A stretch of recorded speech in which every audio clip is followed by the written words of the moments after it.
Funding for the Hinckley Report is provided in part by the Cleone Peterson Eccles Foundation Fund, Merit Medical, and by contributions to PBS Utah from viewers like you. Thank you. Tonight on the Hinckley Report, legislators charge towards the finish line as they consider a historic number of bills. With big budget items on the docket, lawmakers debate their top funding priorities. And as election season heats up, our panel examines the latest developments.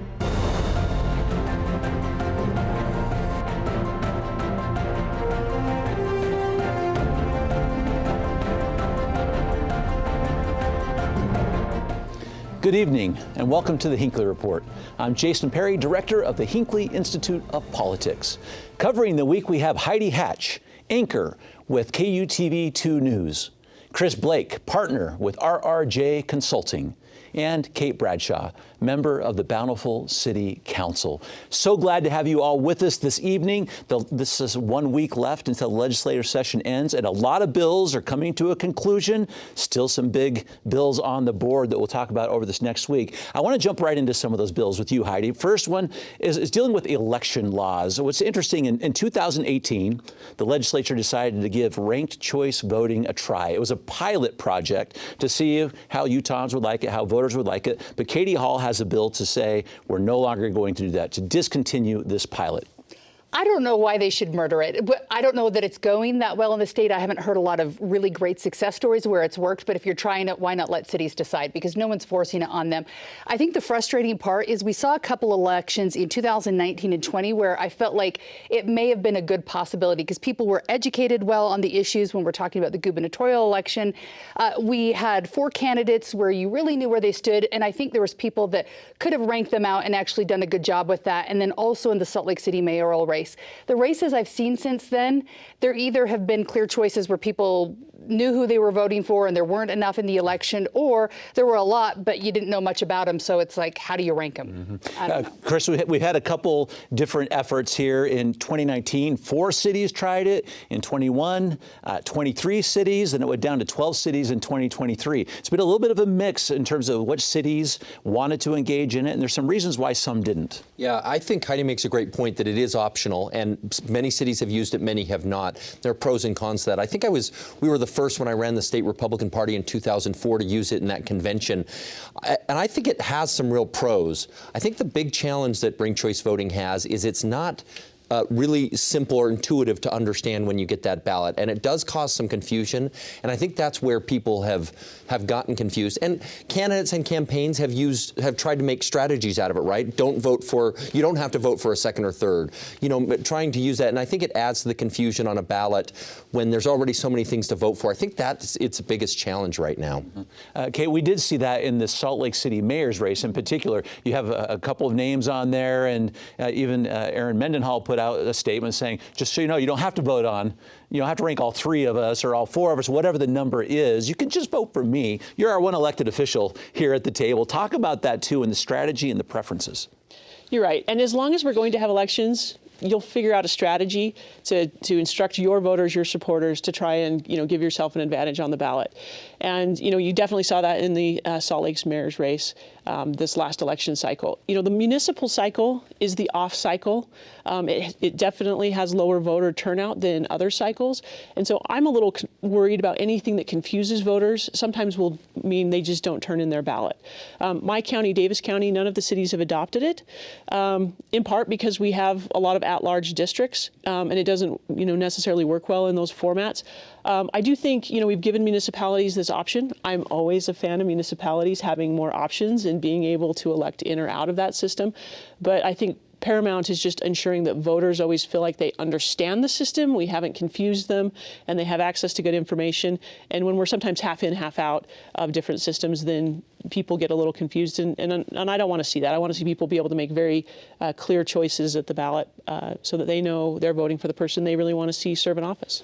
Chris, since you were involved in this beginning, I want to get to one of these people said was a pro of doing this, and they said it increases civility. If you have a chance to be the number 2 choice, it may make you want to be better about what you say and what you do. Any idea about whether or not that has become true? Are people more civil because you want to be number 2 instead of number 3? You know, that's a great question. I think it is important. We see this a lot in conventions where people are trying to be the number 2. You know, eventually somebody's going to fall off and they want to do that. I think it works a little bit differently in the broader campaign where you're not speaking kind of at that retail level. And so where it's a larger level, it probably doesn't have the same effect. To answer your question, no, I don't think that it creates greater civility.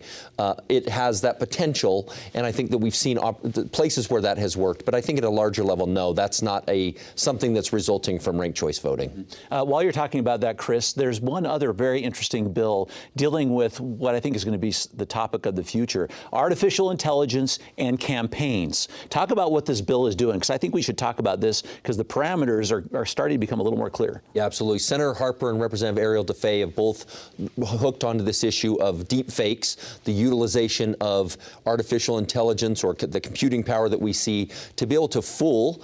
I mean, that's really what a deep fake is to fool people into believing one thing that is not the case. We saw this in a New Hampshire primary where somebody spoofed President Biden's voice to create an idea that he was suggesting something that wasn't the true. And it has very dangerous implications. We're seeing it. We're seeing it in all facets of life. There are certainly positive and great opportunities that AI can do, but some real negatives. What Senator Harper's bill does is it creates a criminal penalty if you do a deep fake and are trying to fool people. Then it also does something interesting. It makes sure that there's digital provenance, or essentially like a watermark or a nutrition label, so that people can better understand what is this picture, what is this image, and how has it been altered, so that people can make the decision, should I trust this image or not, rather than somebody saying this is a good image or this is a bad image. Yeah. Heidi, talk about this from your perspective here in the news. You do such great political reporting. You follow it so closely. How are you approaching this particular issue when you're seeing commercials pop up entirely created through artificial intelligence, and just wondering where the truth really is? I think that's the tricky part, is because we have to be trusted in giving people information of what's true. And I've heard campaigns talking about on a local level that maybe they could save some money by using an AI family or a picture on a mailer that goes out. But that's, I think, already in that gray territory, but it gets drastically different when you start looking at when you have enough of somebody's voice. That's when you get those deep fakes of whether it's President Biden or President Trump, and being able to use their voice to make them say things they haven't said. And we live in a wild enough world. It's hard to know truth from fiction. And I think it's going to make it harder and harder for news organizations, for people who are trying to listen and sort through this themselves as voters. So I definitely think there's got to be rules in this brave new, area that we're heading into. So how we create those, and if people actually follow them and adopt them, that's the hard part. So I think this is the first election where it's going to be a real issue. We'll learn lessons and probably have to regroup the next time. What is the dialogue internally when you start seeing these commercials? I mean, is this a team that looks at? We haven't talked a lot about that, but I know in our newsroom we've been talking a lot about AI, how it can be used well, how it can use poorly, and it's hard to have the conversation unless you've used it yourself. So I actually only barely signed up for ChatGPT and started looking at the Google system a couple weeks ago, because it's hard to talk about it if you don't understand. So I'm starting to mess around with it, and probably way behind where some of our teenagers and other people are. So it's definitely a learning curve. Yeah. And one of the big challenges also is, yes, we should have rules for how campaigns are conducted here in the United States, but we're going to have state actors and other people using this, whether it be Russia, China, others, or even a small country or a small rogue group that wants to create or destabilize our elections, our trust in the system. We've seen this over the last number of election cycles, and as we attack institutions, we have to recognize that has a detrimental impact on our society, on our community, on the way that we operate with one another. Going back to that civility question, it really concerns me. Yeah. I want to get into a couple other bills, and a lot of them are dealing with money. That's what we're going to see this next week. In fact, today, on Friday, our Executive Appropriations Committee will be meeting. We'll start seeing the real list of priorities, what they're going to fund. But Kate, talk about how the legislature is approaching this. The consensus revenue numbers were this. This is on top of the $28 billion budget that the base budget has already been set. $126 million of new ongoing money, $214 million of one-time money. Talk about how that is being kind of spread around, what the priorities seem to be. Yes, well, famously, our Senate Appropriations Chair, Jerry Stevenson, has described this as a socks and underwear budget year, Yes. meaning that this is the type of year where the budget's a little bit tighter than what we've seen in past legislative sessions. Some of the money they felt like is maybe not certain because we're budgeting to projections, and so they've moved some of that off the table in order to be sure that we're really going to recognize that revenue. After they do some of what we call the big rocks, so they're funding our state government at the levels to which we were at last year. They've considered raises for teachers and COLAs for state employees. It's not left a ton of money on the table, so that's where you get the socks and underwear theme that Senator Stevenson has given us for this year. There are, just a little bit more in those revenue estimates with the new February numbers than we started the session with. So that's put a lot of more things in play. They definitely have significant asks in the space for homelessness that they're going to be considering today when the Executive Appropriations Committee meets. They are still looking at a tax cut, an income tax cut as well.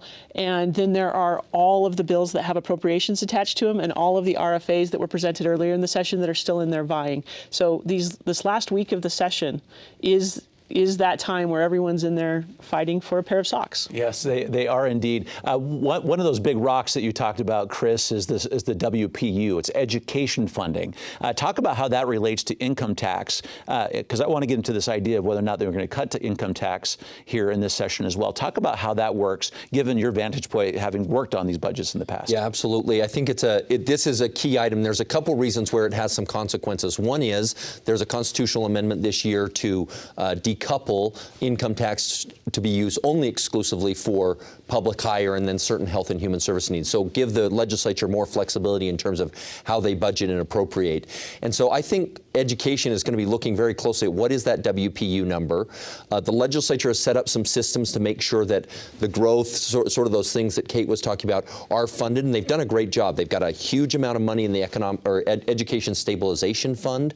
But I think education is looking to say, are you going to put enough money towards the WPU? And I think from what I'm hearing that they will increase that. But I think there will also be some increases to the Utah Fits All scholarship to copy that and say, we want to see education grow, develop, have more options, and see more money in that space in a lot of different ways. A lot of this is connected to the income tax, Heidi, and Senator Chris Wilson has at Senate Bill 69 an idea here to reduce the state income tax. It will go from 4.65% to 4.55%. This is about $170 million in total. It sounds like a lot of money. I was doing the math, and I'm not a mathematician, but it seems to me that a family, let's say you make $50,000, is going to save about $50 a year, $100,000, about $100. So when it comes down to it, we could all use an extra little bit of money, whether it's filling up your gas tank or groceries. So it looks good to cut that, but it's probably not going to make a significant difference to families at home. I think a lot of people would like to get to a point where we're a state where you don't have income tax, but that takes a lot of shifting and moving money around, as we were just talking about. There's different places it goes, and so then you have to figure out where it's going to come from and how it works. So yes, it would give us a tax cut, but probably not as big a tax cut as I think a lot of people are hoping for at home right now. They're still feeling that bite of inflation. Okay. We'll watch this one closely. Money is a big topic here, and Kate, I want to get into one big one for the state of Utah because it's on the agenda today. Baseball, Major League Baseball in the state of Utah. Talk about what's happening right now, because there is a proposal on the table. This is Representative Ryan Wilcox, House Bill 562. They call it the Utah Fair Park Area Investment and Restoration District. Yes, so that very long name we've shortened to just being the baseball bill up at the state capitol.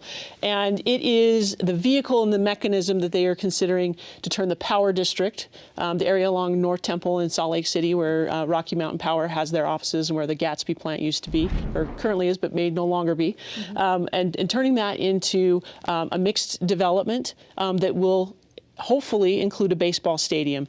The site needs obviously some changes and improvements from its prior role as a home of a coal-fired power plant. And so this is being viewed as a significant investment potentially in Salt Lake City's west side that would bring baseball. I hope we get to our thoughts for team names. I have some, in case anyone would like to pick my brain on that. In it? It does. I have added the double Z, respecting our Utah tradition. The baseball stadium stadium, though, it does have some interesting components. The state is proposing to use an authority model, similar to what they've done with MIDA, the Inland Port, Utah Lake, Point of the Mountain. And, that is an interesting tool. They're also looking at a variety of different tax elements in order to gain the funding necessary to do that development. And today, the bill is moving through committee. There's a lot of excitement. I think there's still a lot of discussions taking place between both the city, the Larry H. Miller team, and the sponsors of the bill to make sure that you find that right mix so that you're able to bring something that is really transformational for Salt Lake City, but also is thoughtful about using public dollars and using different types of authorities to create that opportunity. Well, and another big impact, and people that are involved in that discussion include the hotels. They're looking at a TRT tax, a transient room tax, to help fund that rental car tax, to raise that. And so there are other, and tourism groups in general, right? They're concerned. They feel like they do have legitimate needs and concerns within their county, even within Salt Lake County, things that they want to see in terms of also finding ways to increase tourism, conventions, and other things that are going on in the state. And so there's different facets there need to be considered and included that the sponsors, leadership are looking at, and how can we bridge this gap to help other people be winners and feel comfortable with the decision to move forward. But as somebody who attended West High and knows that corridor there in the North Temple corridor well, I love to see what is the potential that can happen there with the Jordan River, with that entire space. I mean, there's just such great opportunity. We've run transit tracks down North Temple. There's so much opportunity in that area, and I'm excited to see us take more advantage of it. Heidi, before we leave this one, because Chris brought up this point about the transient room tax. This is a tax in the hotel rooms, and one of the proposals is you raise that from 0.32%, which is where it is now, to 1.92%. Yeah. But what's interesting is like the governor coming out saying, well, this is mostly people from outside the state that are paying this increased tax, so they're helping to pay for it. How is that going over, with what you're hearing? Well, I think the interesting thing is that I think there's been a lot of work going on behind the scenes that most of us haven't been privy to watching, and so it seems like all of this is happening at lightning speed. Obviously, when you read into it, there's been a lot of work and that's gone into the details. So oftentimes when you see that hotel tax, it's not fun for people who are visiting, but when you look at states like Florida, a lot of their taxes come from people who are visiting and they're driving on the roads where they have to pay the toll to get through, to go to Disney World, or they stay at those hotels and they're funding a lot of the tax base. So it's an interesting way to go about it. They're doing that for NHL, but when you look at the flip side, they're looking at raising the tax that we all pay when you shop downtown, or if you work downtown, or if you live in Salt Lake City, raising that by 0.5%. So they're looking at different ways of doing it. The interesting thing is the Salt Lake City mayor's behind it. We did a poll on KUTV2 News yesterday, which is not scientific, but people weighing in, and they were worried about raising that tax when they're buying things in Salt Lake City just a little bit. So it definitely, I think, has people at home thinking, is this going to cost me more money? How is this going to work? But when you look at the benefits, I mean, huge things could come from that. Half a penny. Yeah, so people are still talking about this. Heidi mentioned, Chris, hockey is the next thing. So if you land a baseball team here, this next bill, this is Senator Dan McKay, Senate Bill 272, the Capital City Reinvestment Zone Amendments, which is intended to create this entertainment district, this zone, and the hope is to get a hockey stadium there. Yeah, I think there's great opportunity there right in the heart of Salt Lake City to do some things. And the legislature has expressed an interest in making sure that both the Jazz and an NHL team are located in downtown Salt Lake and make sure that that area remains robust and continues to grow and thrive. I thought both Senator McKay and Mayor Mendenhall yesterday in the presentation on this bill did a fantastic job. And one of the points that Senator McKay made, and I think this translates both for baseball, for NHL, but also for the Olympics, is this draws a community together. And we should look at these facilities and these as assets that help pull us together. And so I think that's an important component of any of these types of things. I mean, sports isn't the only thing. It's arts, it's tourism, it's hiking trails. I mean, these things that contribute to our quality of life are super important. And I think they made a really persuasive case yesterday about how this can benefit us as a community and pull us together. I think that's a really interesting point, Chris, because, someone that lives in and represents a suburb of Salt Lake, the capital city is important to all of us, right? It draws us together. It's important to our entire Wasatch Front region in the state. And the way that these projects could line up and connect the theater district, City Creek Mall, a sports and entertainment district, and then tie into a baseball stadium, would truly set up Salt Lake to have, a very interesting and cool package that I think would benefit all of the surrounding communities and would, elevate our capital city and therefore elevate our state. So I think these are some really cool transformational projects, and they have, a week to finish all those behind-the-scene details to make sure that you're finding a funding package that recognizes that, there are costs, and we're going to fund those costs by bringing them from a variety of tax sources. Mm-hmm. We'll watch this one. Both came out this week, both those bills, so we'll see what happens. It's got 5 days to do it. One of the interesting stories I want to follow up on here, because we talked about it on the Hinckley Report, Heidi, is about the Attorney General. When we started this session, there was a lot of talk about whether or not legislation would come saying this should be an appointed position or not. Those bills have changed a bit. Now we're down to what's called Attorney General amendments. This is Andrew Stoddard, Representative Andrew Stoddard, that essentially is just doing one thing, is the Attorney General can no longer have outside work. Yeah, the interesting thing is I can't figure out if this is just a bill to send a message and say, naughty, naughty, don't do this anymore, or if there's some actual teeth. But we've seen 3 administrations with attorneys general where we've had issues or problems surrounding it. And the question is, will these changes that they're looking for actually have teeth and make it so that there aren't problems? Or do the problems exist because you can always get around the rules a little bit or say, I'm going to look at this or not look at this? A lot of the things that happen that go wrong are things that sort of skirt the rules and laws that we deal with. Mm-hmm. Is this a sign on this bill that they're kind of going to let this one go now? I'm with Heidi. I originally thought that this was more of a message bill, particularly with some of the uncertainty that surrounded AG Reyes. But I think the way that it's moving, there is absolutely a chance that they're going to pass this and send a message. It's not as black and white, I think, always as people seem to think. Being an elected official is hard. A lot of people give up that opportunity, make sacrifices to do it. And so what sort of opportunities should they have outside of that? Is it inappropriate for them to make money in other ways? And so that's always a tricky issue with elected officials. I'm actually sympathetic on that, finding the right balance. And I know that Representative Stoddard and Senator McHale are working hard to try to find the right balance to understand both of those sides on that issue. As someone who is in a part-time elected role, I have a day job, and my city council role is something that is a part-time thing that I do. It takes up a lot of nights and weekends in particular. But it's something as an elected official, when you are putting yourself out there to the public, you have to be very conscious of what your other outside employment is, if you have a day job and a part-time role. And then if you're in a full-time role, I think the expectation from voters, though, is that is the job you do.